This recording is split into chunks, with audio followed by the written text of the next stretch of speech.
Bienvenue à toutes et à tous, je suis Marius, j'espère que vous allez bien.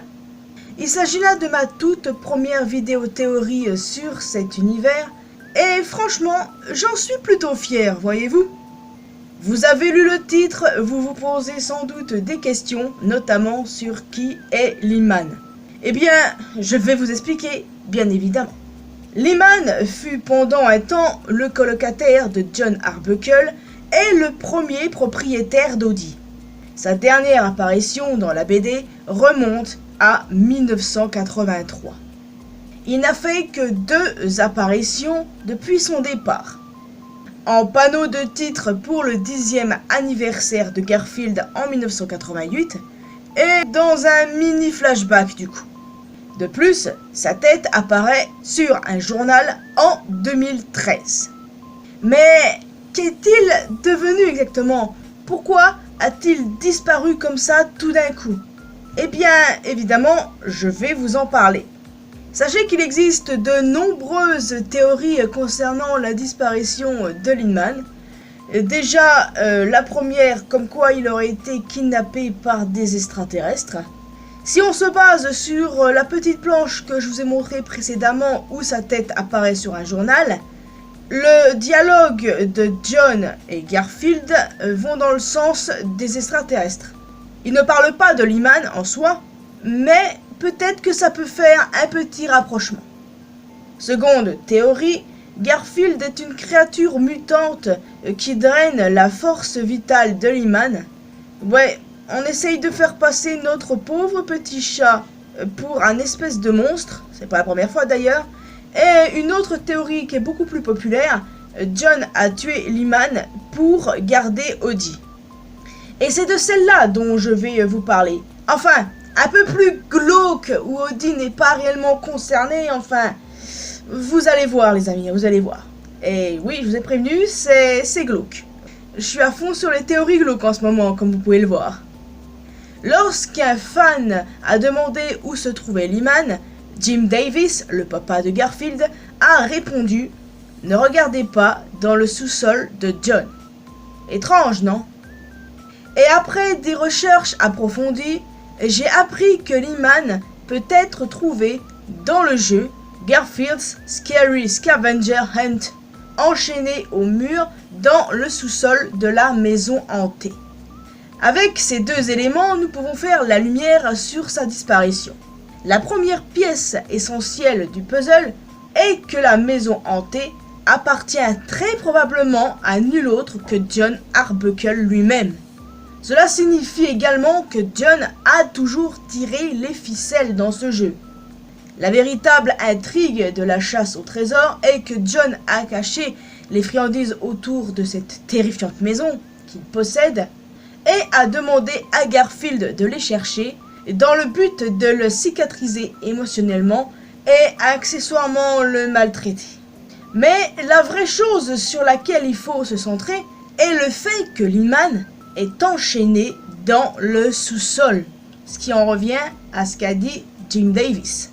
Si on approfondit la théorie, Jon a acheté cette maison en secret peu de temps avant d'enlever Lee-Man et de le détenir dans ce sous-sol afin qu'il puisse le torturer chaque fois que ses tendances sadiques devenaient un peu trop fortes.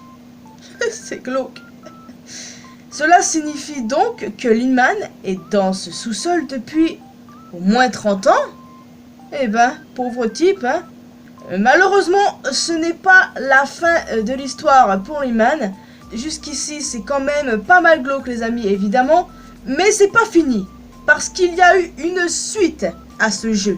D'ailleurs, autre élément qui montre que cette maison appartient à Jon, c'est qu'on peut retrouver des tableaux de Garfield. Dans Garfield Scary Scavenger Hunt 2, Garfield se retrouve dans la même maison avec plus de friandises. Cependant, Lee-Man n'est plus au sous-sol et à sa place se trouve un cercueil. Mais rien que la présence de ce dit cercueil nous montre lourdement le véritable destin de Lee-Man. Plus tard dans le jeu, on peut retrouver sa tête décapitée dans le four. On peut également trouver la tête en décomposition de Liz, la chérie de John, posée dans la chambre principale comme un trophée. Et ce n'est pas tout. Il y a également la tête d'Orson Pig de US Axe, un antagoniste du monde de Garfield, dans le frigo. Donc, il est plus que probable que ce deuxième jeu se déroule dans le futur, un futur où John pète un plomb et se lance dans une tuerie de masse. Je vous avais dit que c'était glauque ou pas? Pauvre Garfield, il a clairement dû être traumatisé par tout ça, hein. Vraiment. Après, c'est difficile de voir John en psychopathe. Surtout que c'est un gars plutôt neuneux quoi de base. Donc c'est assez bizarre. Donc la conclusion est que d'après cette théorie, John a tué Liman. Et il en a profité pour garder Audie du coup. Personnellement, cette théorie est très intéressante. Mais en soi, est-ce que ces jeux sont canons? À mon avis, ils sont beaucoup trop glauques pour que ce soit le cas. Mais il existe de nombreuses variantes de la théorie John a tué Liman, évidemment. Comme par exemple, oui, il l'a tué pour garder Audie. Mais il y a encore plus glauque, il l'a servi dans les lasagnes de Garfield. Dégoûtant. Je vous jure, j'ai lu ça la dernière fois, j'étais en mode... Dude, est-ce que t'es sérieux d'avoir des idées de gens, mon gars? Si tu aimes le glauque, oui, c'est possible que tu penses à ça. Mais moi, à aucun moment, j'y ai pensé. Écoutez, j'ai pas l'esprit tordu. Non, pas du tout. Bref, moi, je trouve toutes ces théories super glauques, hein. Ça reste intéressant, hein, néanmoins, évidemment. Chaque théorie est intéressante à sa façon. Surtout quand il y a des éléments qui l'approuvent, comme du coup celle que je viens vous énoncer en rapport avec les deux jeux. Mais je vais vous débunk cette théorie comme quoi John a tué Liman. En effet, dans un épisode spécial en 4 parties de la saison 3 de la série Garfield et compagnie, Garfield et le secret du Zabadou, il est révélé que Liman est devenu photographe animalier. Il est allé en Australie et a recherché une créature mythologique et a soudainement disparu sans laisser de traces. Quand John, Garfield et Audie sont partis à sa recherche, ils ont fini par découvrir que Liman était cette bête. Au final, il est resté dans la jungle pour protéger la faune des braconniers, a laissé Audie à John pour de bon et leur a promis de leur rendre visite quand il pourra. Et pour moi les amis, cette série que j'ai adorée, évidemment j'adorais regarder ça, est canon à l'univers de Garfield. Contrairement aux deux jeux, qui vont quand même très loin, qui sont très extrêmes et très creepy. Même si celle de la séquestration et du meurtre de Liman est intéressante, je préfère celle-ci parce que c'est beaucoup plus joyeux, vous voyez. Et au moins Liman est toujours en vie. T'as pas à imaginer John en tant que psychopathe.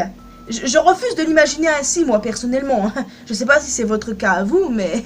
On pense ce qu'on veut de John Arbuckle, mais j'ai pas du tout l'impression que ce mec est un psychopathe. À moins qu'il cache bien son jeu, mais j'ai pas du tout envie d'imaginer ça, voyez-vous. Il y a pas mal de choses glauques dans l'univers de Garfield, enfin, du moins, si on se base sur les théories des gens, parce que si vous faites des recherches, je pense que ce n'est pas la première théorie glauque que vous trouverez.